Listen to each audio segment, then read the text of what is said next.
এসছে মাহিন্দ্র বেলাজো BS4। ভাই কি প্রবলেম আছে? হাওয়া লেগার মতো হচ্ছে আর পিক আপ ছেড়ে দিচ্ছে আর টানছে না। ওকে, তো ল্যাপটপ লাগালাম। ল্যাপটপে কোড এসছে P1957 AdBlue design adjust. AdBlue problem 200 হলো। Boost pressure sensor P0238 P0113। তো আমরা টেস্টিং করার পরে বলছি কি প্রবলেম। তো লেভেল সেন্সার খারাপ ছিল, তো লেভেল সেন্সার চেঞ্জ করে দিলাম। তো ল্যাপটপে চেক করে নিচ্ছি। নতুন লেভেল সেন্সার লাগানো হলো।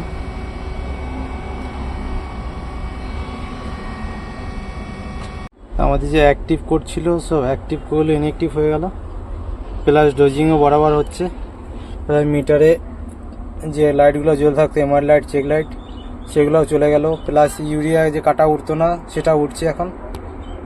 ভাই গাড়ি পিক আপ উঠছিল না, প্লাস টান ছিল না। তো এমআর লাইট যে জ্বলছিল, চেক লাইট বন্ধ হয়ে গেছে। আর আরপিএম পুরো উঠছে। আরপিএম উঠছে না ফুল? সেটা বল, না বলছিস কেন? ওকে ঠিক আছে তো ভাই, ডান করে দে, ডান করে দে।